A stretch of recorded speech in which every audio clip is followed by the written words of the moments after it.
आज हामी स्पेनले ल्याएको त्यो नयाँ आप्रवासन कानुन जुन चाहिँ मे 20, 2025 देखि लागू हुने रे हो त्यसबारे कुरा गर्दैछौँ। त यसले प्रक्रियाहरू अलि सजिलो बनाउने, आप्रवासीहरूलाई समाजमा घुलमिल गराउने अनि स्पेनको श्रम बजारलाई पनि हेर्ने लक्ष्य राखेको छ क्यारे।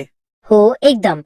स्पेनको आप्रवासन नीतिमा यो निकै ठुलै परिवर्तन ल्याउने खालको छ। खास गरी प्रक्रिया अलि सरल बनाउने अनि बाहिरबाट आउनेहरूलाई काम पाउन सजिलो बनाउने प्रयास जस्तो देखिन्छ। सबैभन्दा चर्चामा आएको त त्यो अराइगोको कुरा छ नि, होइन? बस्नुपर्ने समय घटाएको। त्यही त।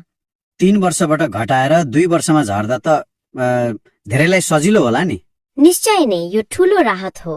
अब स्पेनमा लगातार 2 वर्ष बसेका तर कागज पत्र नभएकाहरूले पनि कानूनी मान्यता मतलब रेसिडेन्सीको लागि आवेदन दिन सक्ने भए।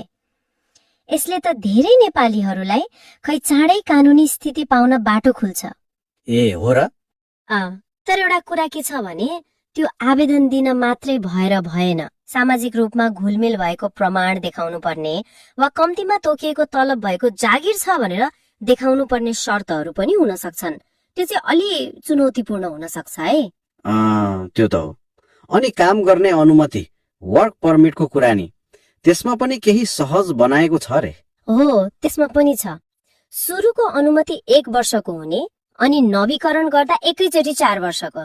4 वर्ष हो? यसले अलि स्थिरता दिन्छ नि त। बारम्बार कागज बनाइरहनु परेन। त्यो त हो, धेरै सजिलो हुन्छ। अनि अर्को राम्रो कुरा के छ भने अनुमति पाएपछि प्राय सुरुदेखि नै काम गर्न पाइने व्यवस्था छ रे। स्वरोजगार गर्ने कि जागिर गर्ने दुवै गर्न मिल्ने खालको लचकता पनि। तर त्यो 4 वर्ष नवीकरणमा आर्थिक अवस्था देखाउनु पर्ने कुरा चाहिँ अलि कडा बनाएको छ कि? त्यो त हेर्नु पर्छ।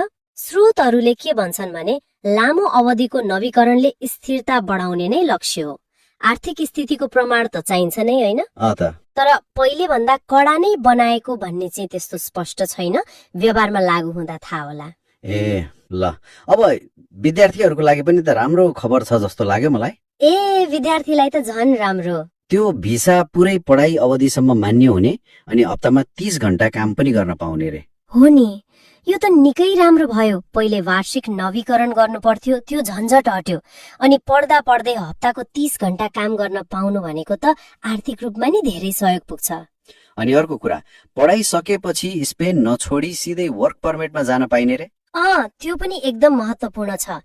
यसले त स्पेनले नै पढेका विद्यार्थीलाई देशमै राख्न खोजेको जस्तो देखिन्छ। तर भाषा पढ्न जाने विद्यार्थीलाई चाहिँ अलि फरक नियम छ क्यारे? हो, त्यसमा चाहिँ अलिकति कडाई छ।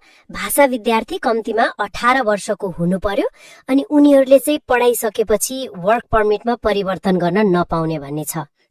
भनेपछि भाषा विद्यार्थी र अरू पढ्ने विद्यार्थी बीच फरक भयो?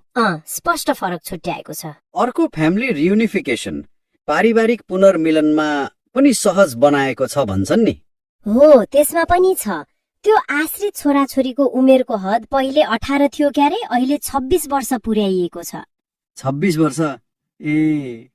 यसले गर्दा खै विशेष गरी कलेज पढिरहेका वा आर्थिक रूपमा बाबुआमासँगै निर्भर अलि ठूला छोराछोरी भएका नेपाली परिवारलाई सँगै बस्न सजिलो हुन्छ।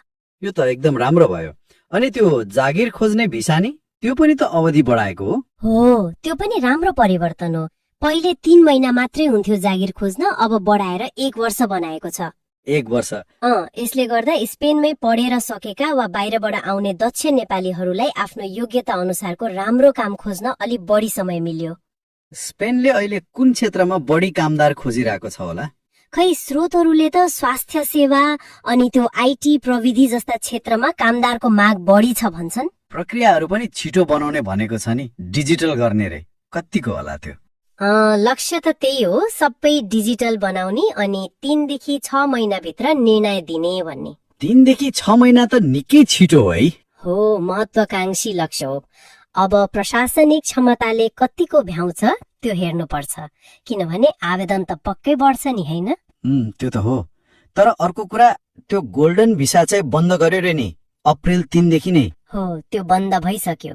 यसले के देखाउँछ भने स्पेनको प्राथमिकता अब पैसा लगानी गर्ने भन्दा पनि श्रम बजारमा चाहिने कामदार ल्याउनेतिर सरेको छ। त्यसो भए समग्रमा हेर्दा त यी परिवर्तनहरूले स्पेनमा भएका वा जान चाहने नेपालीहरूका लागि बाटो अलि सहज बनाएको जस्तो देखियो होइन त? हो, धेरै हिसाबले सकारात्मक छ। जस्तो कि 2 वर्षमै अराइभोको सम्भावना, लामो अवधिको वर्क परमिट, विद्यार्थीलाई पढ्दै काम गर्ने र पछि बस्ने अवसर, पारिवारिक पुनर्मिलन पनि सहज भयो। अनि जागिर खोज्न 1 वर्षको समय, यी सबै राम्रा पक्ष हुन्। तर केही चुनौतीहरू पनि छन् होला नि? पक्कै छन्। जस्तो त्यो नवीकरण गर्दा चाहिने आर्थिक अवस्थाको प्रमाण जुटाउने कुरा होइन, अनि भाषा विद्यार्थीको लागि सीमितता, अनि त्यो प्रक्रिया कतिको छिटो र प्रभावकारी हुन्छ भन्ने कुरा, यी कुरामा चाहिँ ध्यान दिनुपर्छ। ठिक हो, नियमहरूले त प्रक्रिया सहज बनाउने भनेका छन्, तर यसले साँच्चै आप्रवासीहरूलाई स्पेनिस समाजमा घुलमिल हुन कति मद्दत गर्ला वा केही नयाँ समस्या पो ल्याउँछ कि, यो पनि सोच्नुपर्ने कुरा छ। हो, त्यो त कार्यान्वयन हिँड्दै गएपछि थाहा हुन्छ। यस्तै सूचनामूलक भिडियोको लागि हाम्रो अकाउन्टलाई फलो गर्नुहोला र साथीहरूसँग पनि सेयर गर्नुहोला। धन्यवाद।